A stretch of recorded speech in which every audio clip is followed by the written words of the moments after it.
ಬೆಳಗ್ಗೆ ತಿಂಡಿಗೆ ಅಥವಾ ಮಕ್ಕಳ ಟಿಫನ್ ಬಾಕ್ಸ್ಗೆ ಈ ರೀತಿ ರುಚಿಯಾಗಿ ಆರೋಗ್ಯಕರವಾಗಿರುವಂಥ ಆಹಾರನ ಮಾಡಿ ಕೊಟ್ಟು ಕಳಿಸಿದ್ರೆ ಖಂಡಿತ ಮಕ್ಕಳು ಟಿಫನ್ ಬಾಕ್ಸ್ನ ಖಾಲಿ ಮಾಡ್ಕೊಂಡು ತೊಗೊಂಬರ್ತಾರೆ. ಯಾಕಂದರೆ ಇದರ ರುಚಿ ಅಷ್ಟು ಚೆನ್ನಾಗಿರುತ್ತೆ. ತುಂಬಾ ಈಸಿ ಆ್ಯಂಡ್ ಸಿಂಪಲ್ ರೆಸಿಪಿ ಇದು. ಸೊ ಬನ್ನಿ ಮಾಡೋದು ಯಾವ ರೀತಿ ಅಂತ ನೋಡೋಣ. ಮೊದಲು ಈ ತಿಂಡಿನ ಮಾಡ್ಕೊಳ್ಳೋದಕ್ಕೆ ಹೆಸರು ಕಾಳನ್ನ ನೆನೆಸಿಟ್ಕೊಳ್ಬೇಕು. 4 ರಿಂದ 5 ಗಂಟೆ ನೆನೆಸಿಟ್ಕೊಳ್ಳಿ ಅಥವಾ ರಾತ್ರಿ ಇಡೀ ನೆನೆಸಿಟ್ಬಿಟ್ಟು ಬೆಳಗ್ಗೆ ಬೇಕಿದ್ರೂ ಮಾಡ್ಕೊಳ್ಬೋದು. ನೋಡಿ, ಕರೆಕ್ಟಾಗಿ 4-5 ಗಂಟೆಗೆ ಹೆಸರು ಕಾಳು ಚೆನ್ನಾಗಿ ನೆಂದಿರುತ್ತೆ. ಈಗ ಇದನ್ನು ಸೈಡಿಗೆ ತೆಗೆದಿಟ್ಕೊಂಡು ಯಾವ ಕಪ್ಪಲ್ಲಿ ಹೆಸರು ಕಾಳು ಅಳತೆ ಮಾಡ್ಕೊಂಡಿದ್ರೋ ಅದೇ ಕಪ್ಪಲ್ಲೇ 1 ಕಪ್ ಗಟ್ಟಿ ಅವಲಕ್ಕಿನ ತೊಳೆದ್ಬಿಟ್ಟು ನೆನೆಸಿಟ್ಕೊಳ್ಬೇಕು. ಒಂದು 15 ನಿಮಿಷ ಮುಂಚೆ ನೆನೆಸಿಟ್ಕೊಂಡ್ರೆ ಸಾಕು. ಪೇಪರ್ ಅವಲಕ್ಕಿ ಬೇಕಿದ್ರೂ ಉಪಯೋಗಿಸ್ಬೋದು. ಪೇಪರ್ ಅವಲಕ್ಕಿ ಉಪಯೋಗಿಸ್ತೀರಾ ಅಂದರೆ ನೆನೆಸಿಡೋ ಅವಶ್ಯಕತೆ ಇಲ್ಲ, ಜಸ್ಟ್ ವಾಶ್ ಮಾಡಿಬಿಟ್ಟು ಸೇರಿಸ್ಕೊಳ್ಬೋದು. ನೋಡಿ, ಕರೆಕ್ಟಾಗಿ 15 ನಿಮಿಷಕ್ಕೆ ನಾವು ನೆನೆಸಿಟ್ಟಿರುವಂಥ ಅವಲಕ್ಕಿ ಚೆನ್ನಾಗಿ ನೆಂದಿರುತ್ತೆ. ಈಗ ಒಂದು ಮಿಕ್ಸರ್ ಜಾರ್ ತೊಗೊಂಡು ಮೊದಲೇ ನೆನೆಸಿಟ್ಕೊಂಡಿರುವಂಥ ಹೆಸರು ಕಾಳನ್ನ ಸೇರಿಸ್ಕೊಳ್ಬೇಕು. ನೀರೆಲ್ಲ ತೆಗೆದುಬಿಟ್ಟು ಬರೀ ಹೆಸರು ಕಾಳು ಮಾತ್ರ ಸೇರಿಸ್ಕೊಳ್ಳಿ.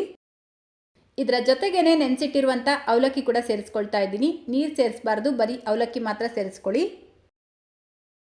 ಈಗ 1 ಇಂಚು ಶುಂಠಿ, 2 ಮೆಣಸಿನ್ಕಾಯಿನ ಸೇರಿಸ್ಬಿಟ್ಟು ಸ್ವಲ್ಪ ನೀರು ಸೇರಿಸ್ಕೊಂಡು ರುಬ್ಕೊಳ್ಬೇಕು. ಜಾಸ್ತಿ ನೀರು ಸೇರಿಸ್ಕೊಳ್ಬಾರ್ದು. ನೋಡಿ, ಈ ರೀತಿ ಸ್ವಲ್ಪ ಗಟ್ಟಿಯಾಗಿ ರುಬ್ಕೊಂಡು ಒಂದು ಬಟ್ಲಿಗೆ ಸೇರಿಸ್ಕೊಳ್ತಾ ಇದ್ದೀನಿ. ಇದರ ಜೊತೆಗೇ ಒಂಚೂರು ನೀರು ಸೇರಿಸ್ಕೊಳ್ಳಿ. ಈಗ ರುಚಿಗೆ ತಕ್ಕಷ್ಟು ಉಪ್ಪು, ಸಣ್ಣದಾಗಿ ಕಟ್ ಮಾಡ್ಕೊಂಡಿರುವಂಥ ಕ್ಯಾಪ್ಸಿಕಮ್ ಅರ್ಧ ಕಪ್, ಟೊಮೆಟೊ ಅರ್ಧ ಕಪ್, ಈರುಳ್ಳಿ ಅರ್ಧ ಕಪ್ ಸೇರಿಸ್ಕೊಂಡಿದ್ದೀನಿ.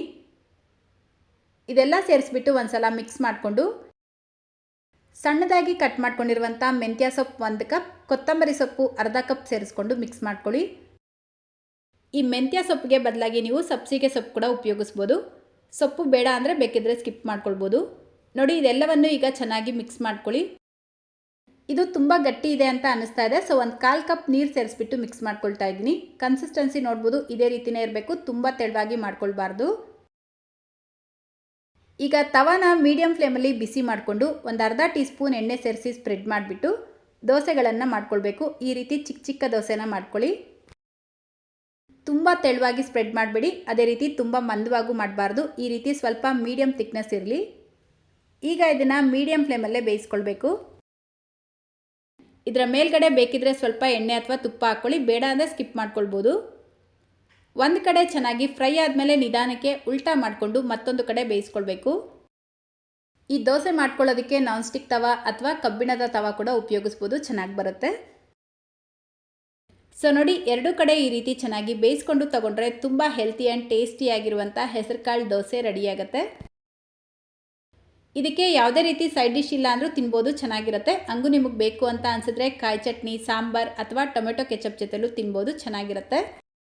ಸೊ ಇವತ್ತಿನ ಈ ಹೆಲ್ತಿ ಆ್ಯಂಡ್ ಟೇಸ್ಟಿಯಾಗಿರುವಂಥ ರೆಸಿಪಿ ನಿಮ್ಮೆಲ್ಲರಿಗೂ ಇಷ್ಟ ಆಗಿದೆ ಅಂತ ಅಂದ್ಕೊಳ್ತೀನಿ. ಇಷ್ಟ ಆಗಿದ್ರೆ ಲೈಕ್, ಶೇರ್, ಕಮೆಂಟ್ ಮಾಡೋದನ್ನು ಮರಿಬೇಡಿ. ಇದೇ ರೀತಿ ಮತ್ತೊಂದು ಟೇಸ್ಟಿ ಆ್ಯಂಡ್ ಹೆಲ್ತಿ ರೆಸಿಪಿಯೊಂದಿಗೆ ಮತ್ತೆ ಸಿಗೋಣ. Thank you.